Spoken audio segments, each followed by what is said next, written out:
Setelah latihan malam selesai, seluruh anggota resimen mahasiswa berkumpul di lapangan untuk mengadakan apel malam dan absensi anggota. Ternyata masih ada satu anggota yang belum ikut apel malam. Anggota tersebut bernama Stephen. Setelah dicari-cari, ternyata Edwin Jenner.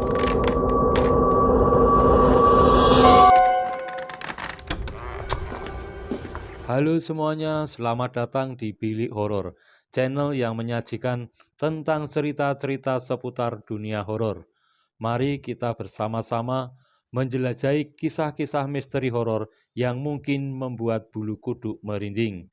Jangan lupa berlangganan dengan tekan tombol subscribe untuk pengalaman horor yang tak terlupakan. Ya, assalamualaikum teman-teman semuanya. Selamat berjumpa lagi dengan channel Bilik Horor. Channel Bilik Horor adalah channel yang menyajikan cerita-cerita horor nan mistis yang bisa membuat bulu kuduk merinding. Kali ini Bilik Horor akan mengangkat sebuah cerita yang cukup horor dan bisa membuat bulu kuduk kita merinding. Kali ini Bilik Horor akan mengangkat sebuah cerita horor yaitu Diganggu Penunggu Pohon Randu Alas. Bagaimana ceritanya? Sebelum kita mulai, buat teman-teman yang baru datang ataupun menemukan channel ini, silahkan berlangganan dengan cara tekan tombol subscribe. Nanti teman-teman akan mendapat notifikasi apabila channel Bilik Horor mengupload video-video horor yang membuat bulu kuduk merinding. Oke, kita mulai ceritanya. Ya teman-teman, cerita ini saya dapatkan dari seorang teman bernama Nugroho. Dia adalah anggota resimen mahasiswa di perguruan tinggi di Jogja. Kebetulan Nugroho menjadi ketua panitia untuk latihan malam bagi seluruh anggota resimen di perguruan tinggi tersebut. Latihan malam akan diadakan di pegunungan ya, di wilayah provinsi Yogyakarta. Nah, sebelum latihan dimulai, pihak panitianya dalam hal ini yang akan diketuai oleh Nugroho akan mengadakan survei terlebih dahulu untuk menentukan survei latihan malam tersebut. Kemudian dibantu temannya, Nugroho itu menaiki mobil ya, mobil dari resimen mahasiswa menuju ke sebuah pegunungan di wilayah Yogyakarta. Kemudian kendaraan diparkir di rumah warga, kemudian bersama warga membantu untuk mencari rute latihan malam. Nah, warga tersebut namanya Pak Seno ya, Pak Seno membantu untuk mencari jalur untuk latihan malam. Pak Seno ini mau membantu karena anaknya Pak Seno ini kuliah di perguruan tinggi tempat Nugroho menjadi resimen mahasiswa. Walaupun putranya Pak Seno itu tidak mengikuti atau tidak ikut di anggota resimen mahasiswa, tetapi Pak Seno dengan sukarela membantu Nugroho untuk menyusuri rute yang akan dipakai untuk latihan malam. Nah, kemudian Nugroho dengan Pak Seno itu bersiap-siap ya, setelah ngobrol sebentar, minum teh sebentar, kemudian berangkat menyusuri pegunungan yang ada di wilayah provinsi Yogyakarta tersebut. Pak Seno menunjukkan rute-rute yang bisa dijadikan untuk latihan malam ya, menyusuri kebun-kebun, kemudian ada sedikit hutan lebat ya, kemudian juga menyusuri sungai-sungai ya, kemudian menyusuri sawah-sawah. Nah, suatu saat Nugroho itu bersama timnya 4 orang itu melewati sebuah pohon randu alas yang cukup besar.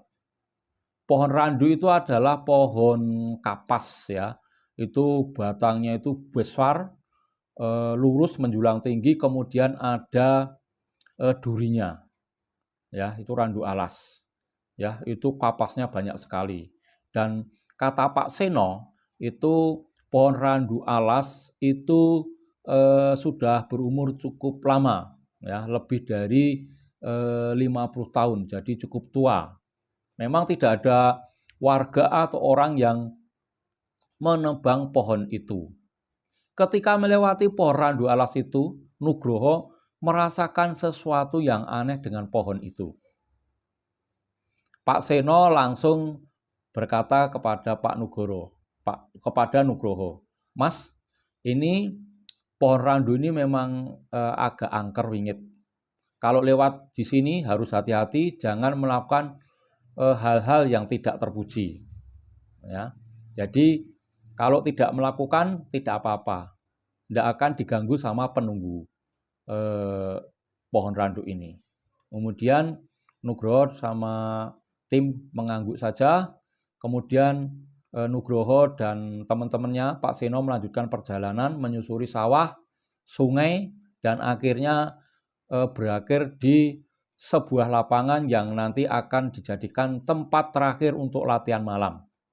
Jarak dari titik awal sampai titik akhir kira-kira ya 10 km. Ya. Nah, kemudian setelah mencapai titik akhir, kemudian Pak Seno sama Nugroho itu pulangnya mencari jalan lain karena itu lebih dekat. Ya, jadi tadi rute itu agak berputar, tapi sebetulnya titik awal sama titik akhir latihan itu berdekatan. Nah, kemudian setelah mencapai titik akhir, kemudian untuk mencapai titik awal itu sebetulnya hanya jalan sebentar, kurang lebih ya hanya 2 kilo. Nah, kemudian sampai di rumah Pak Seno kembali, istrinya Pak Seno sudah menyediakan hidangan untuk makan sore, karena itu surveinya itu dari siang sampai sore, makan sore. Kemudian setelah selesai, Nugroho dan kawan-kawan berpamitan kepada Pak Seno bahwa seminggu lagi akan diadakan latihan malam untuk seluruh anggota resimen mahasiswa yang berjumlah kira-kira 30 orang. Kemudian Nugroho bersama teman-teman berpamitan kepada Pak Seno untuk pulang lagi ke kota Jogja untuk mempersiapkan segala hal untuk latihan malam. Kemudian Nugroho beserta teman-temannya sudah mencapai di markas, kemudian istirahat sebentar, kemudian pulang ke kos masing-masing. Kemudian keesokan harinya diadakan briefing kepada seluruh panitia dan juga seluruh anggota yang akan mengikuti latihan malam. Kemudian diinfokan bahwa di sana rutenya cukup bagus, ya, jaraknya kira-kira 10 km. Ya. Kemudian juga Nugroho juga menginfokan bahwa di sana itu ada pohon randu besar, ya, randu alas yang cukup besar, dan kita mau tidak mau harus melewati pohon tersebut, dan kita harus hati-hati jangan sampai melakukan hal-hal yang tidak terpuji di sekitar pohon tersebut karena pohon tersebut cukup angker. Nah, kemudian pada hari yang sudah ditentukan, Nugroho bersama teman-temannya, bersama panitia memakai truk pinjaman dari kampus berangkat jam 5, ya, jam 5 sore. Nah, kemudian sampai ke tempat yang akan dipakai untuk latihan malam itu sekitar jam 7 malam. Kemudian di sana Pak Seno sudah menyambut, kemudian juga memberikan teh ala kadarnya untuk seluruh anggota resimen mahasiswa tersebut. Nah, pada saat briefing di markas untuk penjelasan latihan resimen mahasiswa, latihan di malam hari, itu ada satu anggota resimen mahasiswa yang izin tidak datang namanya Stephen. Tapi pada saat latihan dia bisa datang dan ikut bergabung. Kemudian dari 30 orang itu dibagi 3 regu, satu regunya itu 10 orang, itu diberangkatkan duluan. Nah, 10 orang ya, regu pertama sudah berangkat duluan. Kemudian sebagian panitia sudah berjalan di depan ya, berjalan di depan. Kemudian regu kedua diberangkatkan, itu 10 orang diberangkatkan menyusuri rute-rute yang sudah ditentukan tadi. Nah, kemudian regu ketiga itu termasuk Stephen diberangkatkan. Ya. Nah, antara satu orang dengan satu orang itu diberi jarak, ya, jadi tidak bergerombol, kurang lebih jaraknya kira-kira 10 meter. Nah, pada regu ketiga kebetulan Stephen itu mendapat di bagian belakang, ya, bagian belakang. Nah, kemudian regu 1 sudah berangkat, ya. Kemudian kira-kira dari perjalanan awal sampai akhir itu kira-kira memakan waktu sekitar 4 jam, ya, karena berjalan pelan-pelan, ya, dan malam hari tidak bisa berjalan cepat. Kemudian regu pertama sudah berangkat, kemudian regu 2 sudah berangkat, kemudian regu ketiga termasuk Stephen itu sudah berangkat di bagian belakang. Stephen kebetulan berangkat di bagian belakang sendiri. Mereka menyusuri sungai, kebun, makam, ya, kemudian juga ketemu dengan pohon randu alas yang wingit yang angker tersebut. Nah, kemudian pada saat regunya Stephen itu melewati, semuanya sudah melewati, itu Stephen itu ingin buang air kecil. Nah, akhirnya Stephen itu buang air kecil di sekitar pohon randu tersebut. Ya. Nah, pohon randu tersebut. Nah, setelah Stephen itu buang air kecil, Stephen itu melanjutkan perjalanan. Ya, melanjutkan perjalanan. Nah, kemudian regu-regu yang lain, regu 1, regu 2, dan regu 3 tempatnya Stephen, sebagian sudah sampai ke titik finish, ya, di sebuah lapangan. Nah, ketika diadakan absensi, ya, absensi untuk mengecek kelengkapan para anggota, itu masih ada kurang 1 anggota, yaitu Stephen. Kemudian itu anggota di depan Stephen itu merasa bahwa Stephen itu sudah berjalan di belakangnya. Jadi anggota yang di depannya itu tidak merasa bahwa Stephen itu ketinggalan. Nah, setelah ditunggu beberapa saat, ya, ternyata Stephen tidak kunjung sampai di tempat finish. Kemudian panitia beserta beberapa anggota itu balik lagi menyusuri rute. Ya, kemudian anggota yang lain itu istirahat di lapangan yang finish tadi. Kemudian ada anggota kira-kira 10, ya, dipimpin oleh Nugroho menyusuri kembali, ya, mencari keberadaan Stephen. Kemudian sampai ke titik awal pemberangkatan di rumah Pak Seno, itu Stephen tidak diketemukan. Kemudian Nugroho mulai diliputi rasa was-was. Kemudian Nugroho menemui Pak Seno, ya. Kemudian Pak Seno beserta warga sekitar ada 5 orang, ya, membawa senter ikut mencari, disisir. Nah, ketika mencapai randu alas, ya, randu alas yang besar itu, Pak Seno sudah ada feeling tidak enak. jangan-jangan Stephen melakukan hal-hal yang tidak terpuji di Randu Alas. Tetapi Pak Seno itu tidak tidak mengatakan sesuatu kepada Nugroho beserta teman-temannya.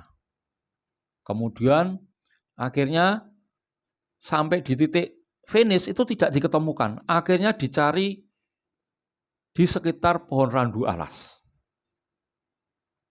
Ya, Pak Seno bersama warga tadi 5 orang itu berinisiatif mencari secara melingkar sekitar pohon Randu Alas.